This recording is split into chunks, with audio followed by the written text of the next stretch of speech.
I'm Jason Smith, Director of CashFlow Advantage. Today I'm here with Brad Tonks from Lawler Partners, and today we're going to talk a bit about the changes that we've seen with the ATO's Director Penalty regime. Brad, first can you give us an introduction on a little bit about yourself and your firm? Sure. Lawler Partners is a multidisciplined accounting firm. We have a suite of specialty teams. Been around for over 35 years now, coast to coast, and a very strong presence in the eastern seaboard. A large part of our work is helping our clients, but we also educate and assist business advisors and provide specialty services to them in their need to support their clients. Okay, all right, great. And you're a partner with the firm, aren't you? Yeah. Right, yeah. Fantastic.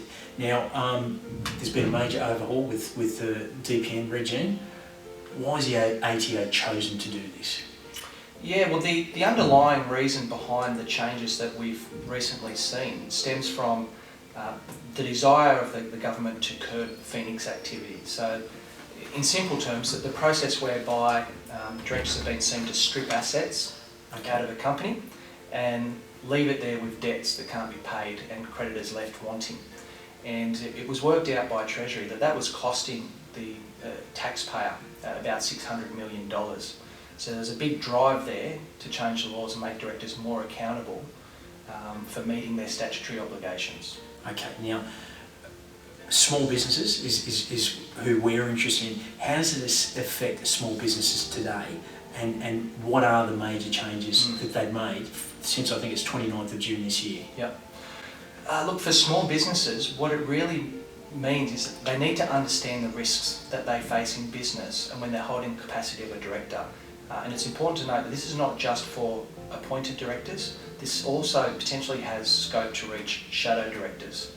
So people that are running a business or directing the resources of a company can potentially be caught up in this. So if you're not a director, but you're in there running the business, maybe you're the husband who's running the business and your wife's the director, you could still be caught up with this. Yeah, potentially. The laws, the definition of a director in the laws that govern this regime include people that act as if they were directors, even though they might not be appointed. So from an outsider's perspective, you look or act as if you're a director, right? Then you face exposure. Okay, so what are the major changes that small businesses need to be concerned about? There's three key changes that we've seen to the old laws, and the old laws we had for nearly 20 years. Right. But the three main changes that I would say we have, the biggest is probably the inclusion of superannuation. So under the old regime, there was the exposure for directors to, in essence, become personally liable for unpaid PAYG withholding amounts. Right. Superannuation is now part of that process. So if directors are within a business that's failing to meet its superannuation obligations to its employees, then they face a personal exposure for that, a penalty for that now. Okay. I think that's one of the major changes that we've seen under this process. Right. Another key change that we've seen is the way in which, or the options that directors have to avoid that personal exposure, that penalty. Under the old process, they really had three options to avoid a penalty, and that was to either pay the outstanding amount, right, to appoint a liquidator to the company, or to appoint a voluntary administrator to the company to avoid that personal liability. Now what we see under the new process is those options are limited to avoid a liability. So in circumstances where a business owner, or a director rather, has not paid or not reported the obligation in a PAYG respect or a superannuation respect within 3 months of the due date, then they're going to lose the ability to avoid personal liability by simply appointing an administrator or a liquidator.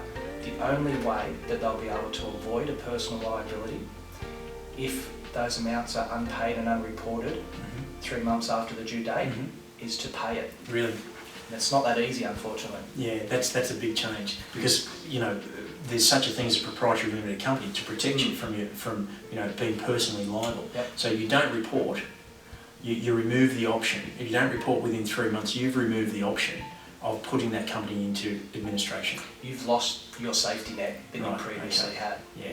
Okay. Wow. All right. So, that's a pretty my next question is going to be the consequences for small business. That's a pretty big consequence. You're personally liable for what you owe the ATO. How do you see businesses, handling this? What do they need to do? What do they need to, with the actions that they need to take? Look, there's a number of things that small business owners really need to understand and make sure they have in place. What it really does is it's a push from the federal government to make sure that directors are meeting their obligations. Right. So the things around that the directors of small to medium-sized businesses really need to make sure that they have in place. So things like a proper process for dealing with the lodgement of their tax returns. Yeah. They need to make sure that they're done timely. There's a little bit of detachment from that as to how and when it's paid, but they need to make sure that they're reporting properly. These laws really stem from, I think, a desire from the government to stop people flying under the radar and to accumulate big tax debts that they didn't know about until it's too late. Stop using the ATO as a bank. Exactly. Which used to be quite frequent. Yeah, and I think in that post-GFC period we saw a lot of that, and there was a lot of payment arrangements entered into by small to medium-sized businesses. I think about $1.5 billion worth of dollars in that post-GFC period, and I think in excess of 150,000 payment arrangements. The love doesn't exist as it once did, and these laws really make it tough on small businesses, compelling them to make sure that they're meeting their obligations. Yeah. So really, the important thing here is you've got to report. Yep. You've got to report. It's okay if you don't pay it, but you've got it. Well, it's not okay, but you have to report. Yeah, it's a separate issue. First one is you can't be flying under the radar, because then you really are vulnerable as to what your options are. Yeah. If it's not moving in the direction that you would prefer it to be. Okay, so really small businesses, like you said, what's important here is have a structure in place where you are reporting it's happening. Businesses, if you're turning over less than $5 million, a lot of them don't have a full-time financial controller or a full-time administration person. Yep. Would I be right in saying you've got to have a good account? You've got to have an accountant who's across all of this? Yeah, absolutely.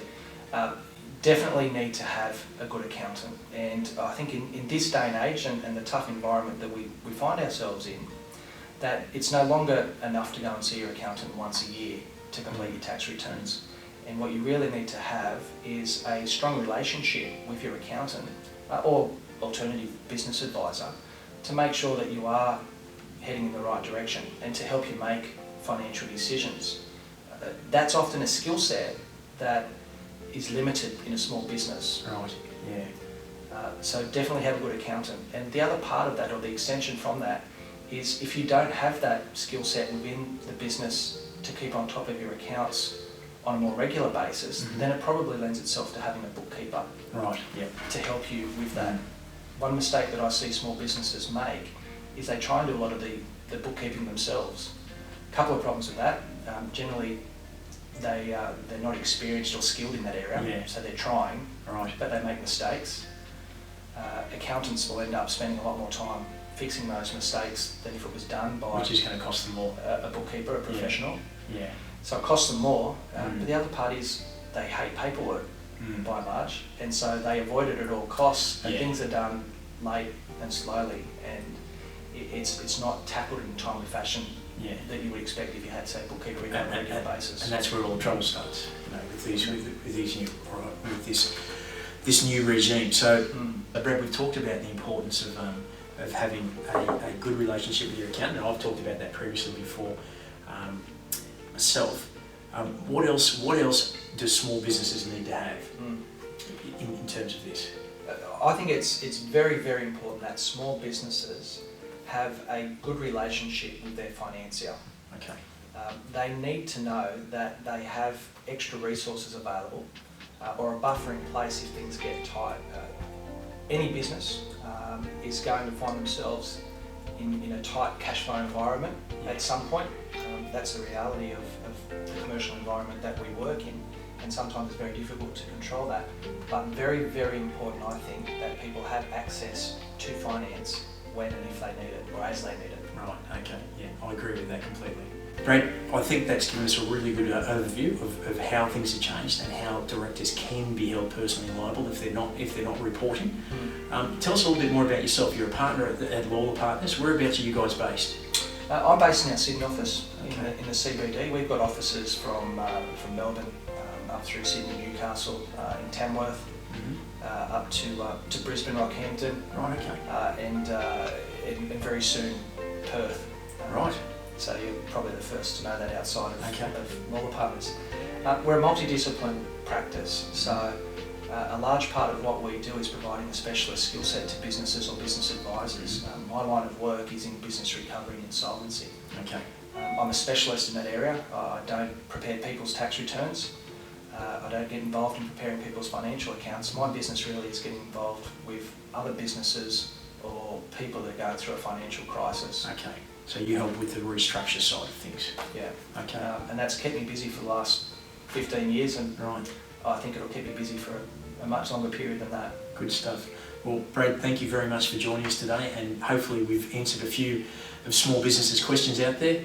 Appreciate it. Cheers. Thank you. Thank you.